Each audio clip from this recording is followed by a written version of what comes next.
This is the M3, a micro mini message to encourage, to inspire, and to ponder.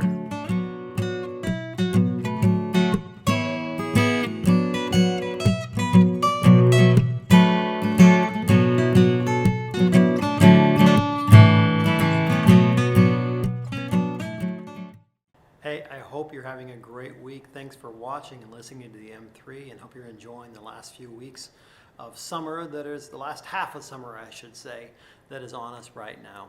In Romans chapter 12, Paul says to us to do not be conformed to the patterns of this world, but be transformed by the renewing of your mind.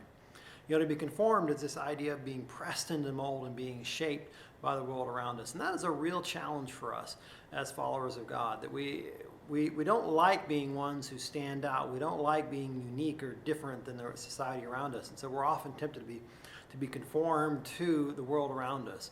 But God says to us to be transformed. But Paul also, if we back up a little bit, he says to us, in view of God's mercy, to offer yourselves as a living sacrifice.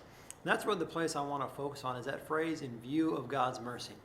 See, one of the things that I've learned in Scripture is that God's command, God's ethical command to us, His expectations upon us, whether that's in sexual ethics, whether that is in our relationship with other people, in His call to justice and to mercy and to welcome of the stranger and foreigner, the commands of God are always in response to relationship to God.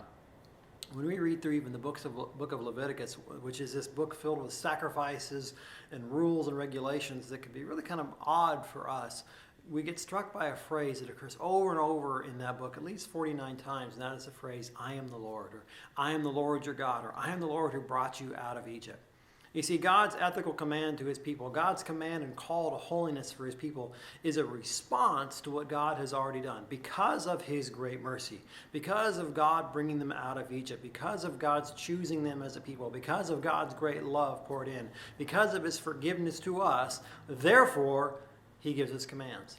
And it's true for us as well. Because of God's great mercy and God's great love for us, therefore, He calls us to live a life of holiness. He calls us to live lives not conformed to the patterns of this world, not lives that are dictated by the rules, the regulations of this world, but to live lives as living sacrifices. We've died to our old selves, but to live a life for Christ, to live a life transformed by Christ in response to what God has already done, in response to His mercy and to His love. You see, God's ethical command, God's call to holiness is always a response to His mercy and to His love shown to us before. So, therefore, in view of God's great mercy that He's given to each one of us, let us live lives as living sacrifices, holy and pleasing to God. Have a great week. Thanks for watching the M3, and hope to see you this Sunday.